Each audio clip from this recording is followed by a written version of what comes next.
So I'm here to tell you a little bit about machine learning and text analytics. I've been working in this field since 1994, which means some people in the room were not even born. And that means we've been many, many years working on this topic, even though now it's a big fashion, data science, big data, all of these things. It's taking a long time to get here. At the beginning, we just did it for fun. There was no application whatsoever for this. We just wanted to teach computers to read, just because it was hard. But it turned out that this had huge applications. About the beginning of the 2000s, search engine was the biggest application. We had to search well. Google, Microsoft had to develop very good search engines, and that meant a lot of text analytics to put into these algorithms. And then online advertising, which began to be really big bucks at the time, and it meant a lot of researchers went into this area, trying to develop algorithms to make computers understand better ads and text. And then user-generated content got really big, and that's when opinions began to matter, and it's when things that were more fun started to happen. So you all know why social media is important and how it's changing the world, both in business as in politics. Some of the examples here. This is El Bronco. Is the first ever elected president in Mexico for a region of Mexico that was elected. That was an independent party without any funding for marketing, and he basically did it through Twitter and Facebook, and he managed to win a very large state in Mexico. These things could not happen before, and they're changing the world little by little. You know about the Arab Spring and all the movements that were around Facebook and Twitter, how people organize, etc., etc.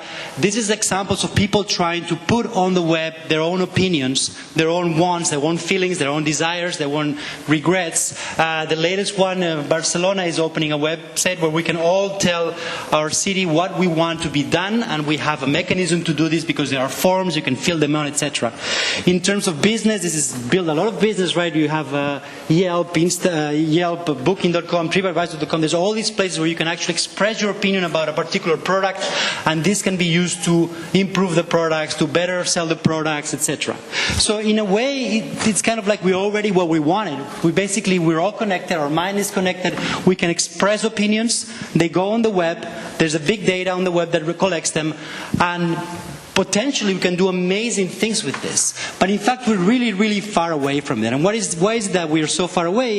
Is because there's really no good applications that can run on this opinion network, in a sense.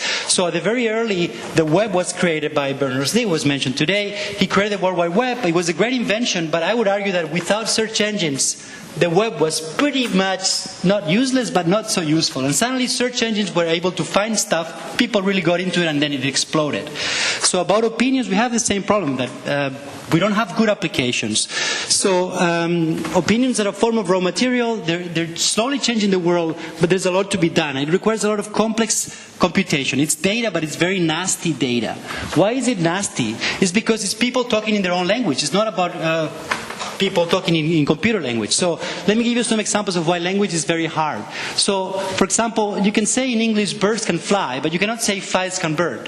Why is that? Because fly is a verb and a noun, and birds are not a noun, a verb. So there's difficulty in even just a simple word, understanding what it means. And even if you understand words, grammar gets it very hard. You can say in English, Indians eat food with chili, and that means they put chili and then they eat the food. You can also say Indians eat food with their fingers, but that doesn't mean they eat their fingers. It just means they actually use it as a utensil. So very different meanings on the same words and the same grammar. This makes really, really hard to do any kind of data analytics. We can do word clouds, we can do a certain number of things, and in the talk we just saw before, we saw people analyzing political speech.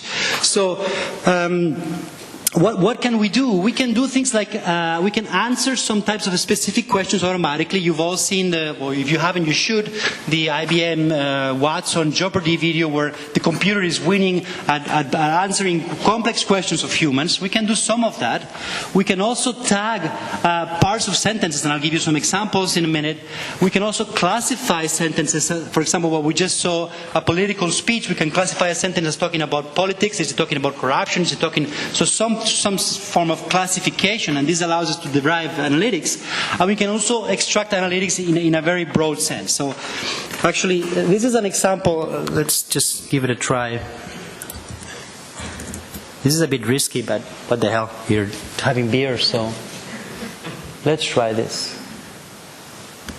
My room was dirty. Okay, let's try again. This is the browser that just started. This is a simple browser. My room was dirty. Okay, so I just said a sentence. The computer understood the sentence, wrote it down in text. That's like you writing a text. And then the computer understood that this was a complaint about cleanliness. Okay?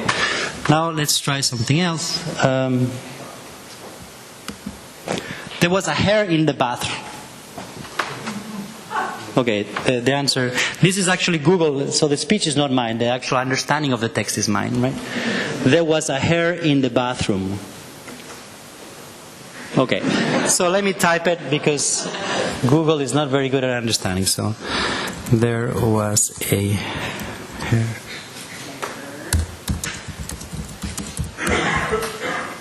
So I don't have to type the end because it understood already there's a problem of cleanliness again, this time in the bathroom, right? So this kind of mapping of sentences to text, I'll give you more examples.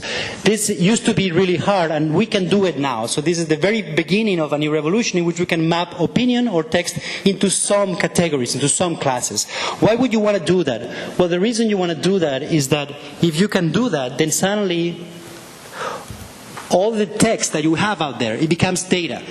Before, you had to read it one by one, and now we actually have data. So, for example, if you look at all the conversation about a city, you can derive like the DNA of what is being said about at a city any given day of the week, right?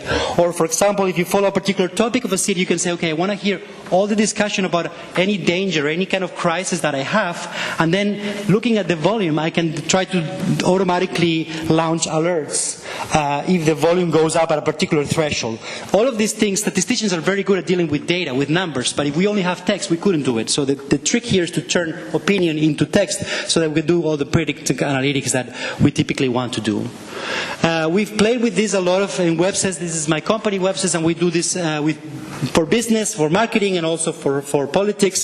So, for example, you can listen to a conversation during elections, and you try to figure out what is the impact of every one of these people, and also what are they talking about in real time. So, for example, on the left here, you can see they're talking about corruption, Catalonia, Europa, economia. This is data, but the only way you can get this data is you actually have to have human text translated into categories.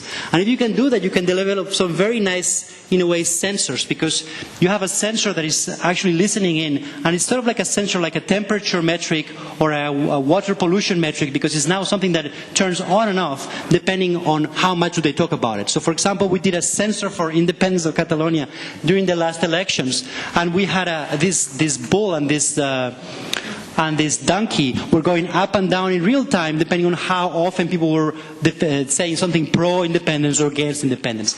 This kind of real-time metric based on opinion is something we could never see before, and I think we're going to see a lot of that in the years to come. This is another example. There's a company, Alevius, that used our system to detect positive and negative comments about a particular aspect of transport in the city, and whenever there was a positive comment, this light would go green, and whenever the positive was negative, the light would go red. And if there's a lot of comments, these lights can actually have many colors, so the average number would become orange or it would change in shade. So you can think of a department that has a light changing all the time, and that makes it interesting. Okay, I think I don't know, lost track of time, so I don't know. Stop me when you want. Okay, I'll stop there. So the idea is that opinions are a new form of raw material, but it's actually very hard to use. So you need to do a lot of advanced analytics, a lot of machine learning, a lot of text analytics to turn it into data. And once you can do that, then you can do a lot of interesting things. One last comment is that most of this data, it looks like it's open because it's out there in Twitter and Facebook, but it's actually owned by the companies that are actually pushing it out there.